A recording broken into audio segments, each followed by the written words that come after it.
Bismillahirrahmanirrahim. Assalamualaikum warahmatullahi wabarakatuh. Okay, hari ni I nak share topik about amanah because sekarang akhir zaman and amanah is getting lesser and lesser, dah makin berkurangan dalam umat-umat akhir zaman. Okay, tentang amanah. Banyak orang seperti yang kita tahu dalam hadis bahawa di akhir zaman orang yang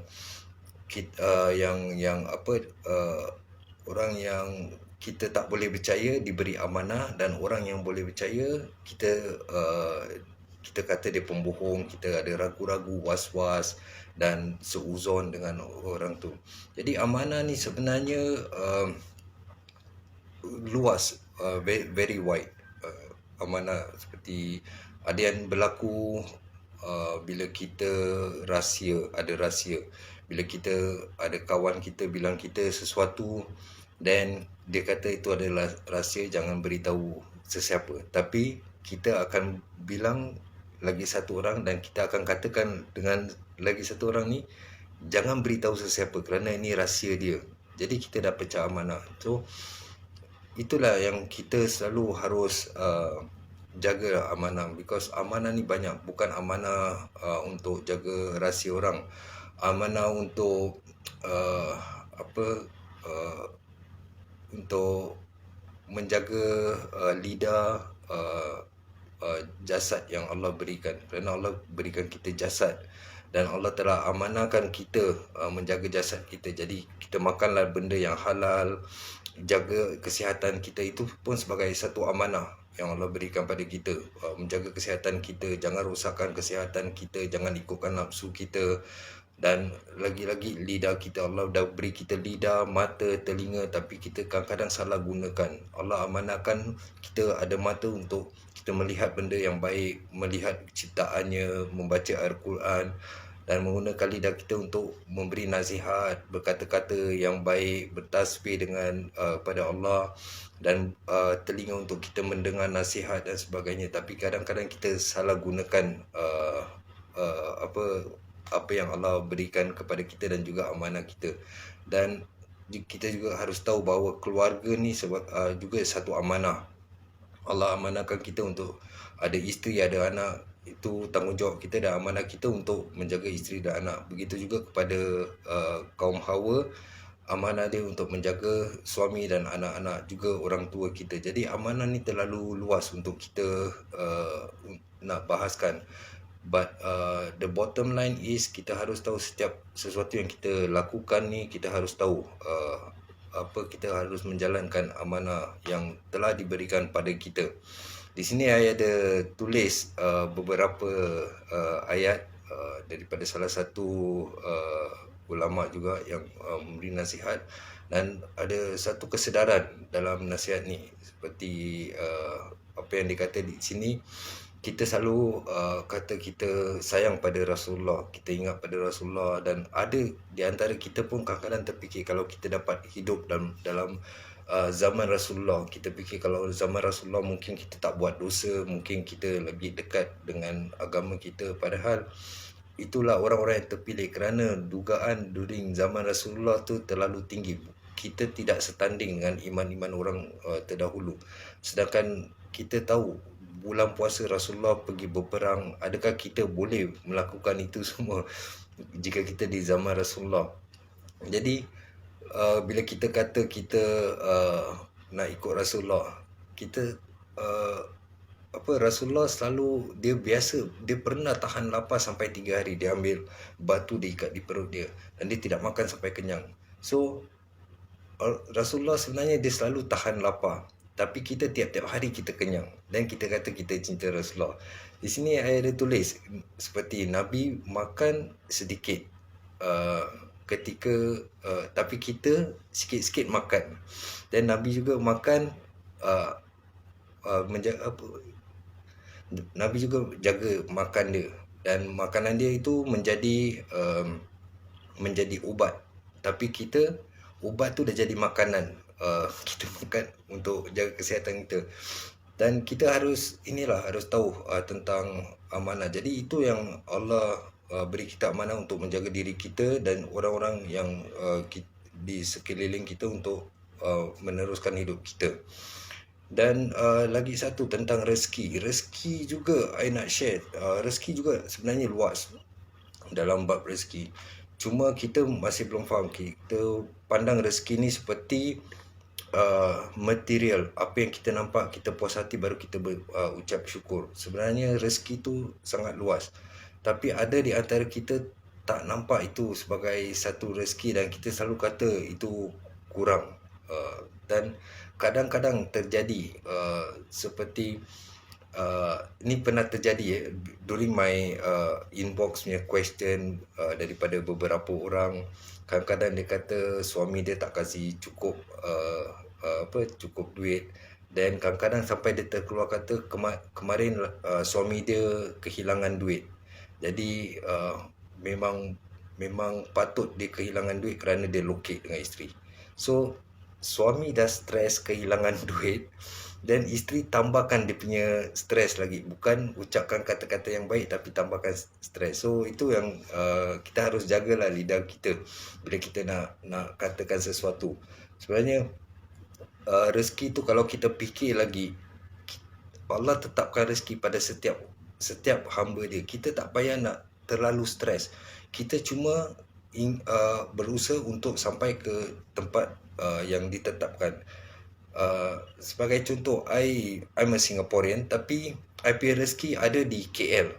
Jadi I harus usaha untuk sampai ke KL untuk mendapatkan rezeki yang Allah tetapkan. Jadi kita harus usaha, bukan kita duduk tunggu doa dan rezeki itu datang daripada langit. Because kita bukan umat Nabi Musa, kaum Yahudi yang Nabi Musa minta doa dan makanan turun dari langit. Jadi kita try fikirkan, sedangkan kita ambil contoh buah, daripada buah yang kita makan saja.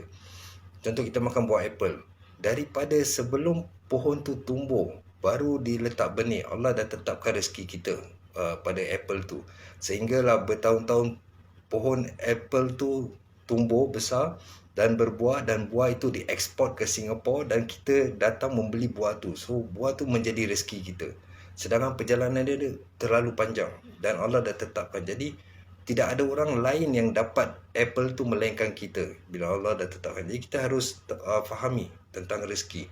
Juga tentang sedekah jariah. Sedekah jariah, kebanyakan orang fikir sedekah jariah benda yang besar-besar, material, seperti bangunkan masjid, bangunkan sekolah, nanti kita boleh dapat amal jariah yang berterusan. Banyak lagi. Sebenarnya sedekah jariah ni bukan hanya material. Even anak yang kita ada, kita memberi dia nafkah, beri dia makan sampai dia tumbuh besar, dan dengan dia growing up tu, dia membuat amal jariah, dia belajar mengaji, dia berdakwah. Itu adalah amal jariah yang kita panen, yang kita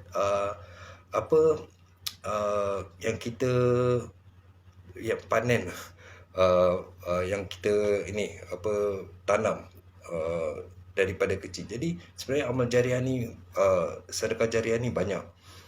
Kita tak boleh pandang pada material, tapi banyak yang there are many ways untuk mendapatkan sedekah jariah. Dan akhir sekali saya nak share tentang niat, because niat ada dua orang ask me 2 hari lepas tentang niat. Saya pernah buat video tentang niat beberapa bulan lalu, tapi video dia hilang. Okay. So sebenarnya ni saya jelaskan pasal niat. Sebenarnya niat ini dia bukanlah sesuatu yang kita lafazkan. Kerana kalau kita cari semua hadis daripada semua mazhab atau daripada tabi'in, tidak ada satu pun hadis yang menyatakan Rasulullah mengucapkan usolli ataupun nawaitu. Memang tidak ada, kerana niat sebenarnya di dalam hati kita. Niat itu, Rasulullah ada satu hadis yang Rasulullah SAW bersabda, buat pekerjaan mengikut niat kita. Itu maksudnya dengan niat kita. Maksud niat tu bukan kita lafaz. Maksud niat tu seperti kadang-kadang kita buat sesuatu perkara itu dengan tidak sengaja. Jadi kita tidak ada niat untuk melakukan itu. Jadi kita tak laku. Ini pernah terjadi pada diri kita bila kita tidak sengaja untuk menyakiti hati orang. Kita memang tidak ada niat kita untuk memberi nasihat, tapi dia tersinggung. Jadi kita tidak ada niat untuk menyakiti hati orang. Jadi itulah sebenarnya niat. Juga contoh kalau kita nak mengerjakan solat, bila kita dengar azan waktu asar. Waktu asar ni kita tahu, bila bunyi azan kita tahu, okey, aku dalam hati kita dah tahu, okey, aku nak kerjakan solat asar. Jadi solat asar tu bila kita masuk ke kamar mandi, kita dah tahu kita nak ambil wuduk. So itulah niat dia. Kita tak payah baca usolli, nawaitu dan sebagainya. Dan bila kita dirikan solat, kita takbir. Lagi bagus kita minta lindungan daripada Allah dengan auzubillahi minasyaitonirrajim.